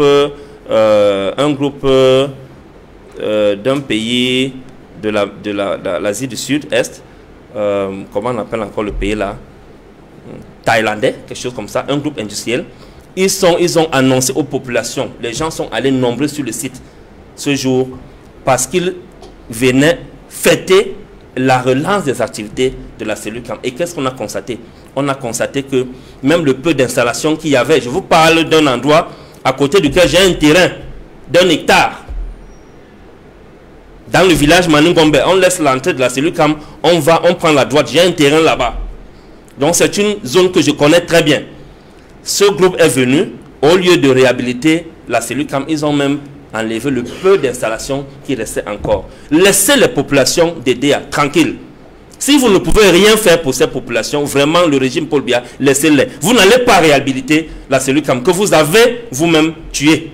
Alors, ce n'est pas possible. On va rester sur ces projets pour faire réagir Georges Meka Abesselo sur la maturation des projets structurants au Cameroun et la réhabilitation de certaines grandes entreprises camerounaises passées dans le cadre des partenariats publics privés avec des actionnaires étrangers qui sont venus dans le capital et ensuite qui sont partis évoquant le climat des affaires au Cameroun. Alors aujourd'hui que le gouvernement annonce la réhabilitation de ces entreprises publiques et parapubliques, le schéma de management et de restructuration, pour vous, est-ce qu'il obéit à une volonté de performer, d'améliorer la performance de ces entreprises? Merci Cédric. Je voudrais d'abord revenir sur le DSE. Le DSE, où nous avons participé, est une très bonne vision. C'est un très bon document. Il ne faut pas parler à proprement parler d'échec, mais de résultats mitigés. Nous avions un document de stratégie pour la réduction de la pauvreté au départ, jusqu'en 2008. Le document de stratégie pour la croissance et l'emploi est justement venu mettre le Cameroun sur le bon chemin, car il faut créer, pour réduire la pauvreté, il faut créer de la richesse. Entre les annonces, il a fallu trouver du capital étranger et parfois, disons-nous la vérité, pour négocier des prêts comme nous avons eu par le passé. Au niveau du port en eau profonde de Kribi, j'étais encore à la BAD comme chargé du suivi financier au niveau de la CEMAC. 50 milliards de francs CFA étaient décaissés par la BAD. La Chine a mis 300 milliards. Parfois, ces négociations prennent du temps. Le problème au niveau du Cameroun se trouve lorsque le financement est disponible. À ce moment-là, il faut accélérer son exécution et sa mise en œuvre. Il y a moins de 10 jours, la Caisse autonome nous a dit, parmi les montants empruntés, il y a 3 449 milliards qui se trouvent dans ces livres et qui ne sont pas décaissés. Mais c'est ce qui fait problème. Ça fait de nombreuses années que le Cameroun emprunte de l'argent, mais qui n'est pas utilisé pour la réalisation des projets pourtant mis en œuvre à travers les études de faisabilité. Qu'est-ce qui fait problème concrètement? Justement, parlant de l'immaturité, moi je déplore le fait que quand on veut investir au Cameroun, on est obligé de faire tourner les investisseurs, d'aller de ministère en ministère. On devrait plutôt faire comme ça se fait dans certains pays. Lorsqu'un investisseur sérieux vient au Cameroun, il doit se trouver dans une salle avec tous les ministres responsables en charge de ce projet. Ces retards administratifs nous causent au moins 0,5% par an au niveau de la croissance. C'est d'abord ça qu'il faut débloquer. La deuxième chose, il faut arrêter de croire que c'est le moins de 10 ans qui a la meilleure offre sur le marché. Parfois, nous acceptons des projets à un coût moindre, alors que nous savons forcément qu'on ne peut pas réaliser un tel projet d'une telle envergure avec le montant qui est proposé. Troisièmement, il faudrait qu'en matière de construction et des BTP, qu'on exige à ces entreprises de travailler 24 heures sur 24. Il est inadmissible que pour construire l'autoroute Douala-Yaoundé, les sociétés viennent à 7 heures du matin avec leurs employés et engins. À 15 heures, ils ne sont plus présents sur le chantier. Il faut bannir cela. Les pays qui rattrapent le retard et accélèrent le développement travaillent 24 heures sur 24. En pleine saison sèche qui a déjà débuté, pourquoi serait-il anormal ou normal que des gens viennent travailler à 7 heures et ferment le chantier à 15 heures? Maintenant, revenons à votre question. La capitalisation des entreprises camerounaises et des entreprises phares, leur réhabilitation est souhaitée. C'est un vœu, nous devons garder cette souveraineté. Mais encore et plus, il faudrait y mettre l'administrateur, le manager ou la compétence avérée sur ces chantiers-là. Nous devons parfois reconnaître là où nous avons des faiblesses. Je prends le cas du grand mall de Douala qui vient d'être construit, des plus beaux stades d'Afrique aujourd'hui que nous détenons, mais l'expertise qui a construit ces stades-là est avérée. La Turquie a une mosquée, la mosquée bleue de 1877 qui tient depuis. Là où nous n'avons pas de compétences, acceptons de payer le prix fort pour que les chantiers soient exécutés à temps et ce soit durable. Vous voyez la présidence de la République, livrée en 81 ou 82, elle a été construite par l'un des meilleurs architectes du monde à l'époque, le feu Olivier Clément Kakou, et jusqu'à aujourd'hui, quand vous y allez, c'est un bâtiment formidable. Donc, le développement a un prix et nous devons mettre ce prix-là. Au niveau de l'administration, renforcer l'administration à ce que ce soit un bataillon d'intervention rapide économique.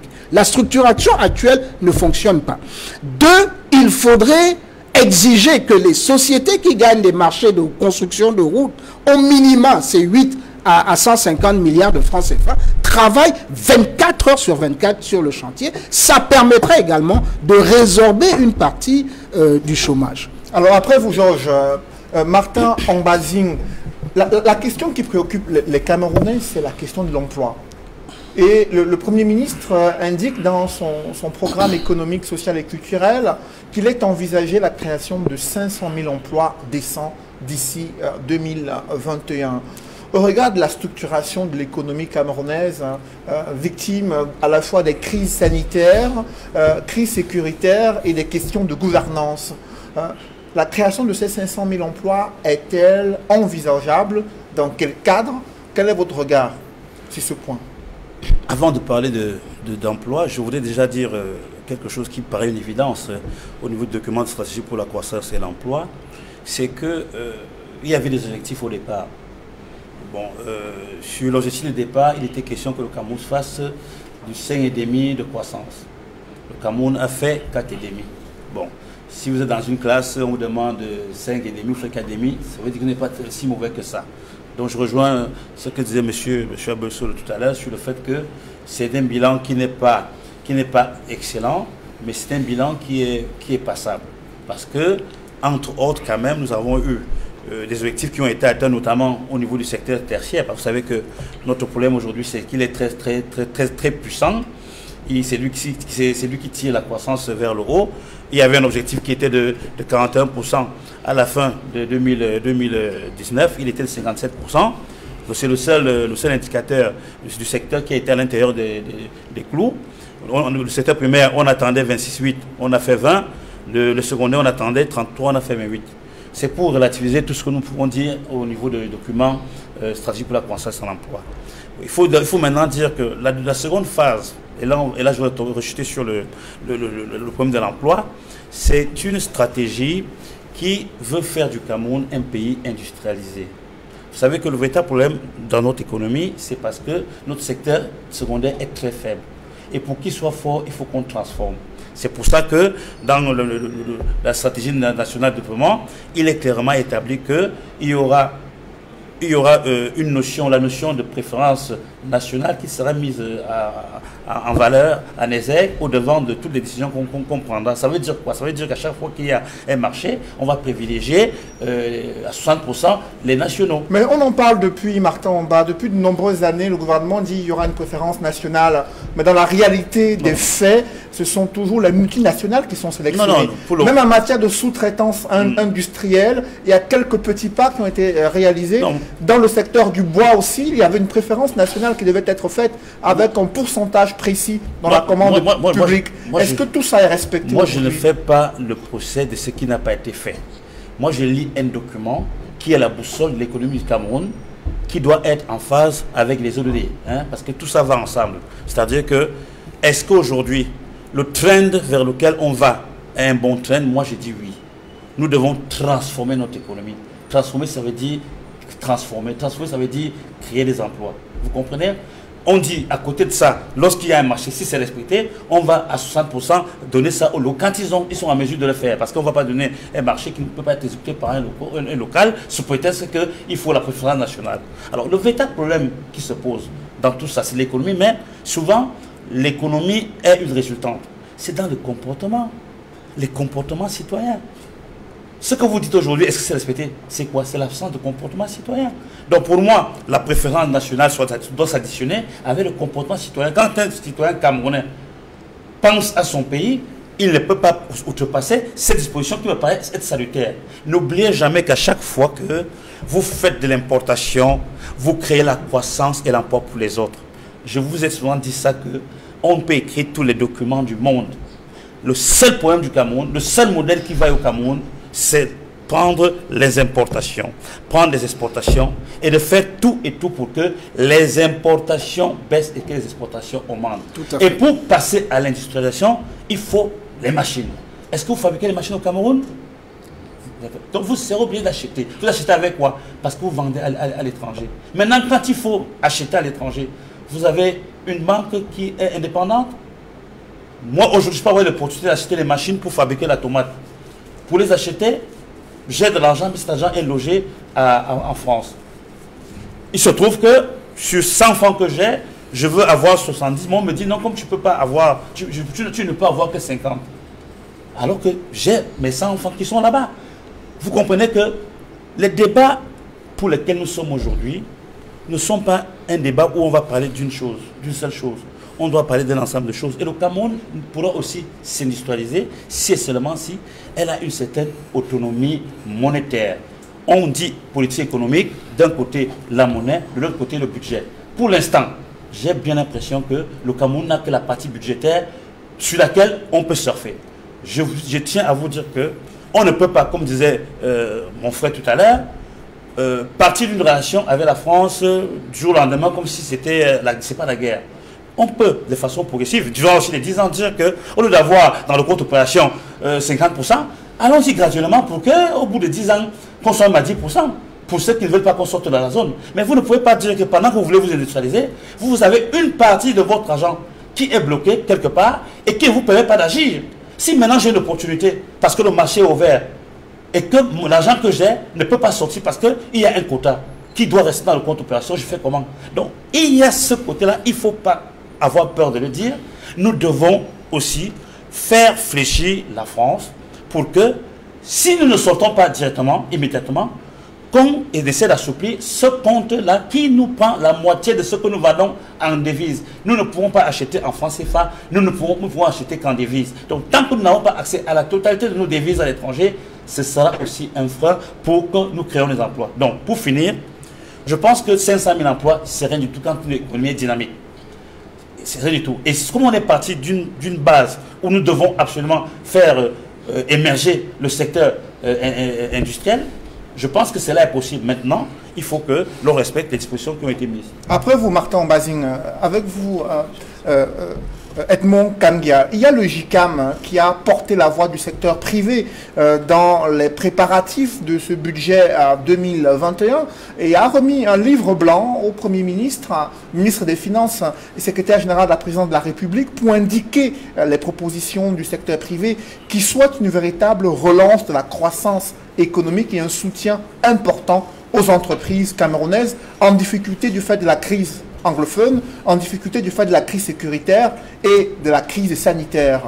Comment entrevoyez-vous l'année 2021 sur le plan fiscal et sur le plan budgétaire et sur le plan économique, Edmond Kangia? Oui, je voudrais d'abord dire que je m'associe à tout ce qui a été dit par les copanélistes, notamment en ce qui concerne les prévisions budgétaires, notamment sur la nécessité de serrer la ceinture au niveau du budget de fonctionnement, sur la nécessité de réduire les importations et de soutenir la production. Mais en même temps, je trouve que nous faisons souvent des bons diagnostics, mais nous avons des mauvaises solutions. Par exemple, le Cameroun, qui veut bien réduire les importations, rentre en contradiction avec un accord qu'il a signé avec l'Union européenne. Parce que nous sommes devenus un vaste comptoir. Pas seulement pour le Cameroun, mais pour l'ensemble de l'Afrique centrale. Nous ne pouvons pas espérer réduire les importations en signant un accord pour devenir le comptoir. C'est-à-dire que nous avons très peu de chances de soutenir la production et d'exporter quand nous sommes devenus un comptoir. Ça, c'est une vaste contradiction. Maintenant, sur la question que vous posez, M. Noussoulé, je pense que il est peut-être temps.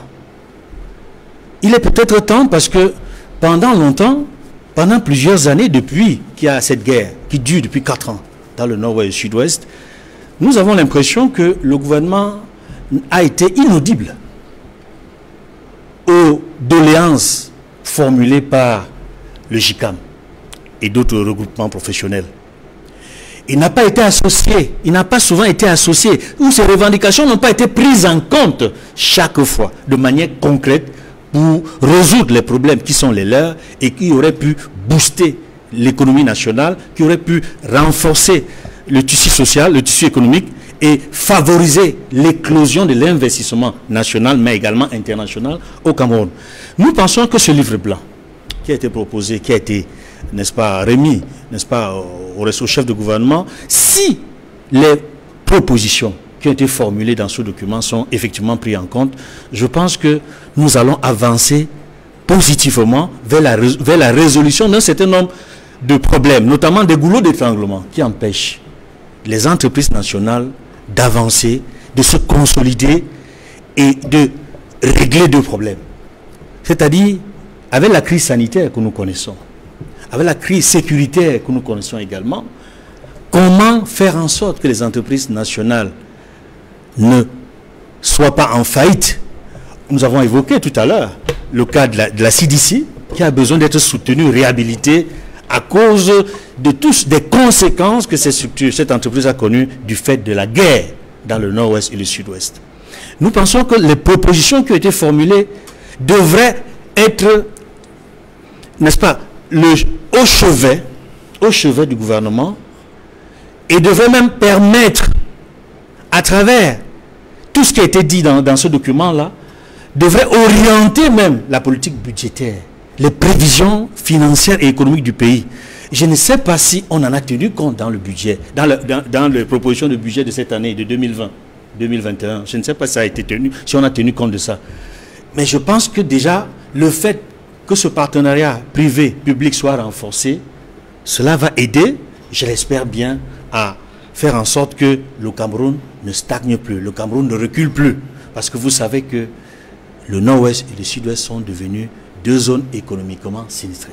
Et le secteur privé, Pierre-Emmanuel Bignam, insiste sur l'apurement de la dette publique antérieure qui est colossale au Cameroun.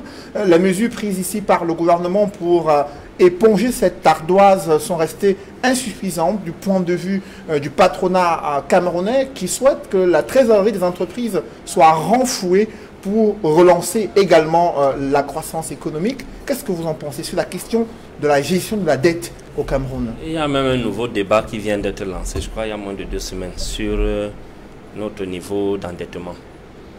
La soutenabilité de la dette du Cameroun n'est pas un prétexte qui donne droit à l'État du Cameroun d'utiliser notre dette n'importe comment. Il y a quelques mois, on nous chantait que notre dette est autour de 6 850 milliards, donc autour de 38% du PIB. Mais un débat vient d'être lancé tout récemment qui nous situera autour de 10 000. Ce sont les derniers chiffres donnés par la Caisse autonome d'amortissement. En date du mois de septembre en 2020, le Cameroun est déjà à près de 10 000 milliards de francs CFA en termes d'endettement. On est déjà à près de 10 000 milliards d'endettement qui nous situe autour de 45% de notre PIB. 45%. Parce qu'on est à 38. Non, on est selon les chiffres officiels, c'est 35%. On envisage 45% d'ici 2023, 45% du PIB. 6850, on est à 30. La réalité? La réalité, c'est 35,5. Ok. Hein? Donc, ça veut dire que ce n'est pas parce que, quand je parle de soutenabilité, pour ceux qui ne comprennent pas, c'est la capacité d'un pays à pouvoir rembourser sa dette. Ça ne nous donne pas le droit d'utiliser notre dette à tort et à travers. Parce que nous avons tous fait le constat, le diagnostic tout à l'heure, que nous nous lançons dans des projets structurants, soi-disant, qui ne sont pas exécutés à temps, qui accusent du retard. Et ça ne produit pas de la richesse. Vous prenez par exemple la construction du pont, deuxième pont, sur le Fouri. C'est un marché qui a été attribué à une société française, qui a aussi sous-traité une société chinoise. Même les ferrailleurs, les gens qui plient la ferraille et tout, étaient des Chinois. Combien de Camerounais ont été réellement employés là-bas? Quand on nous annonce que 500 000 emplois seront créés, oui, je suis d'accord, 500 000 emplois seront créés, je vais vous dire lesquels. Le gouvernement va créer 500 000 nouveaux mototaximens. Oui, puisque d'ailleurs, ils ont pour projet de professionnaliser ce domaine-là. Vous voyez à quel niveau nous sommes arrivés? Toute la fonction publique réunie n'a pas 500 000 fonctionnaires. Je dis toute la fonction publique camerounaise réunie n'a pas 500 000 fonctionnaires. Et on nous annonce la création de 500 000 emplois. Le secteur privé, tout le secteur privé réuni n'a pas 1 million d'employés. On nous annonce 500 000 emplois. Comment? Dans quel secteur? Ça sera des emplois formels ou informels? Je suis sûr qu'à 100%, ce sera des emplois informels. Puisque la CIDC aujourd'hui, qui contribuait également à absorber un grand nombre d'employés, est à terre. La CIDC ne fonctionne plus. Où est-ce qu'ils vont créer ces 1 million d'emplois? En réhabilitant la cellule CAM, dont on sait que c'est un projet échoué d'office. Mais il faut qu'on cesse de nous bluffer. Le problème qui se pose aujourd'hui avec le taux de croissance et tout, le taux de croissance, la finalité du taux de croissance dans un pays, c'est l'amélioration des conditions de vie des populations. Même lorsqu'on était à 4,5%, comme mon frère vient de le signaler, lorsqu'on était à 4,5% avant le début de la guerre du Nozo, la crise sécuritaire, est-ce que ça a amélioré le score du Cameroun en termes du nombre de médecins par nombre d'habitants? Ça n'a pas amélioré le nombre le score de taux de médecins par nombre d'habitants. On a plus de 10 000 habitants pour un médecin. Ça n'a pas amélioré. Pareil pour les enseignants. Ça n'a pas empêché qu'au Cameroun, les femmes meurent encore de la césarienne. Non. Ça n'a pas empêché qu'on ne peut pas être tellement contradictoire. Nous avons une économie qui est tournée vers la consommation, essentiellement. Et nous disons que nous voulons réduire les importations, alors qu'on a la capacité de consommer en interne. Je prends un cas, dans les accords de coopération que le Cameroun avait avec la Chine. La Chine exploite des millions d'hectares de terres arables au Cameroun, dans la production du riz. La Chine produit le riz dans mon pays, envoie en Chine, et le riz de qualité, pendant que les Camerounais meurent de faim, n'ont pas de riz. Vous pouvez croire à ça? Vous imaginez la contradiction? Vous imaginez? La Chine produit le riz chez moi, envoie chez eux pour nourrir les Chinois, pendant que les Camerounais meurent de faim. Voilà donc à quoi sert notre croissance économique. Ne restons pas derrière les chiffres. Il faut que le panier de la ménagère soit touché. La croissance économique, elle a contribué à quoi? Elle a baissé le coût du kilowatt chez Eneo.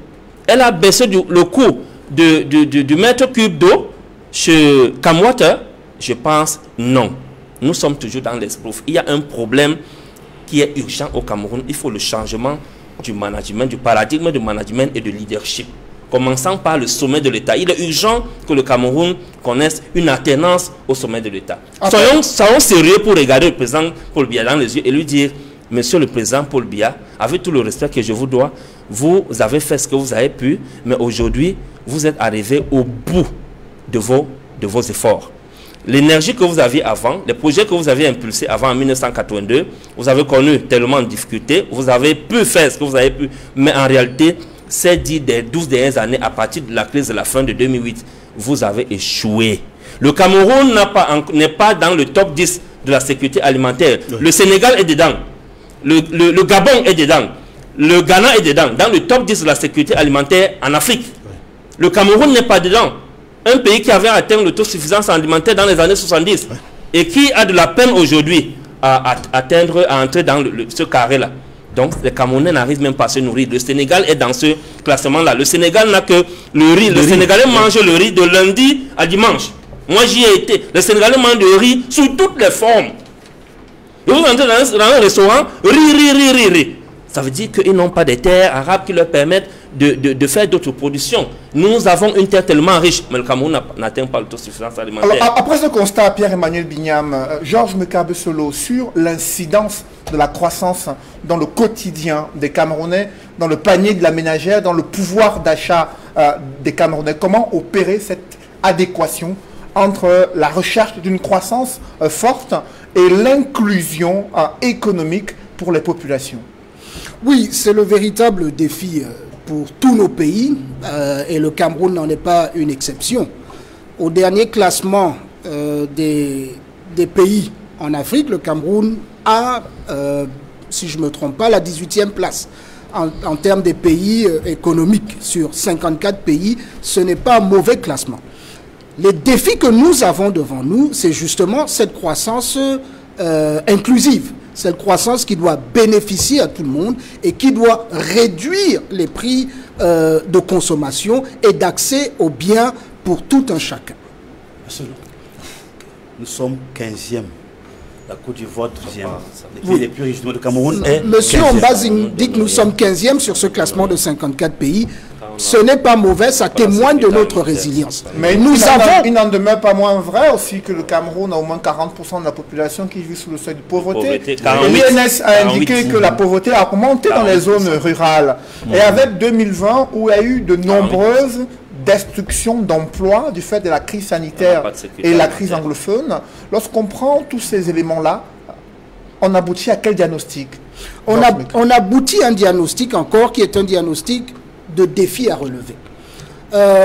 Il faut le dire, le plus grand nombre d'emplois chez nous, malheureusement, sont des emplois informels, dont la dynamique de leur progression ou d'interaction à l'intérieur n'est pas prise en compte dans les statistiques ou dans même ce que prendrait l'INS. Combien d'entre nous déclarent leur chauffeur ou leur domestique ou celui qui lui livre de la nourriture à la maison, sont-ils déclarés? Voilà un défi d'insertion qui nous permettrait aujourd'hui de prendre en compte toutes ces dynamiques-là.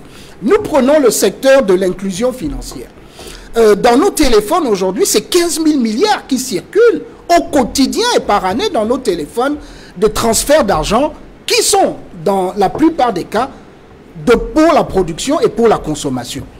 Le défi pour nos États aujourd'hui et du Cameroun, c'est de comment faire réduire justement le prix d'accès et d'intégrer. C'est la création d'emplois. C'est le lancement des grands chantiers qui vont apporter une préférence nationale. Il est inadmissible, et je ne cesse de le dire, que des groupes étrangers viennent investir au Cameroun et on ne leur exige pas, comme ça se fait partout ailleurs, qu'au moins la direction générale adjointe, la direction financière, la direction des ressources humaines soient pourvues par des Camerounais. Qu'un certain pourcentage d'emplois soit réservé aux Camerounais. Donc, ils viennent, et je ne citerai pas les noms ici, donc ça, ce serait la première chose pour croître. Le transfert de compétences. Lorsqu'une entreprise vient investir au Cameroun, le transfert de compétences doit se faire. C'est pourquoi il faut saluer le passage du service de maintenance au port de Douala aujourd'hui, qui est entièrement camerounais. C'est ce sursaut patriotique qu'il faut faire et dont j'en suis sûr que nous avons les compétences, mais encore faut-il que le dirigisme politique se mette en place. La production d'énergie ne cesse de croître. L'État a pris des engagements, ça va certes doucement, mais il y a moins de délestage. Nous pouvons le constater, mais maintenant, est-ce que la ménagère en bénéficie? Est-ce que le prix du kilowatt a diminué? Est-ce que le prix du sac de riz a diminué? Quoique le riz est subventionné au Cameroun, ne l'oublions pas. L'offre et la demande étant insuffisantes, le prix du carburant est subventionné au Cameroun, le prix du gaz est subventionné au Cameroun. Même tous ces allègements qui ont été faits pendant la pandémie du Covid, les allègements fiscaux qui ont été faits, c'est une subvention indirecte du panier de la ménagère. Donc l'État ramène les prix au plus bas niveau possible, sans oublier le seuil de rentabilité aux importateurs, aux producteurs. Mais lorsque le retour justement de l'ascenseur viendra, pouvons-nous maintenir les prix réels? Non, ça ne passera que si nous mettons et nous lançons les grands travaux au niveau du Cameroun. Ces grands travaux, c'est l'agro-industrie.